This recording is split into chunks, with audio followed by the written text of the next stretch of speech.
Bonsoir à tous. Je vais parler d'un sujet qui m'intéresse aussi à plus d'un titre, c'est les relations franco-africaines. C'est vrai que l'ancien précaré de la France, notamment les anciennes colonies, notamment le Mali, le Niger, le Burkina, la Côte d'Ivoire et d'autres pays, mais surtout les pays du Sahel ont une relation tendue avec la France à tous les niveaux, parce qu'il y a eu un départ pour beaucoup des bases militaires françaises, et puis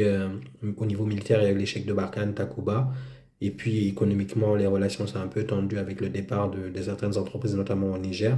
Et puis socialement aussi, et même humainement, la France est beaucoup tapée et beaucoup critiquée,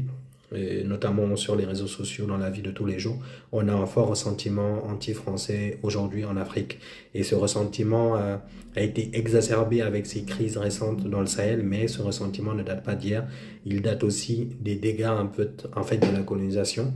et justement de cette colonisation qui a été parfois difficile, mal vécue, et de la France qui a plutôt été vue comme un État colonisateur et pas comme un partenaire, et un État dont on parle la langue et dont on partage la culture. Donc je pense que rien n'est figé. Je pense qu'il y a des possibilités de renouvellement des relations, mais ce sera à l'État français, au gouvernement français d'inviter à un rapport plus fraternel et un rapport plus horizontal avec les pays africains. Et pour cela, je pense qu'ils doivent mener en place une nouvelle politique beaucoup plus offensive, beaucoup plus de terrain, et qui doit s'axer avant tout sur la diplomatie culturelle. Sur la diplomatie culturelle, la connaissance de la langue française, mais aussi la connaissance des codes et de la sociologie africaine. Pour beaucoup, il y a des experts français, mais en dehors des experts, les populations ne se connaissent pas vraiment, et on n'a pas fait l'effort vraiment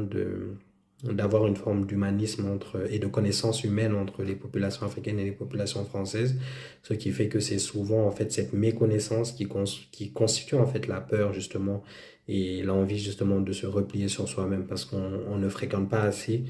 ces populations-là, en dehors de certains pays touristiques qui s'en sortent un peu, comme le Sénégal, un peu la Côte d'Ivoire, pour des pays comme la Guinée, le Mali ou le Niger, c'est un peu moins le cas, c'est beaucoup moins touristique. Donc je pense qu'à ce niveau, les pays, l'Afrique et l'Europe, notamment l'Afrique francophone et la France, doivent mieux se connaître, mieux s'appréhender, parce que disons que on partage la langue, et c'est vrai qu'on le néglige souvent, mais le fait de parler une langue, c'est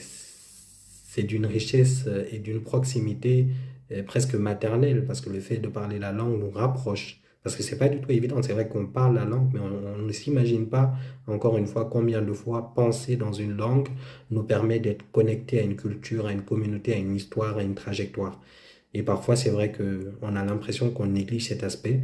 mais je pense que la France doit comprendre aussi que justement le fait de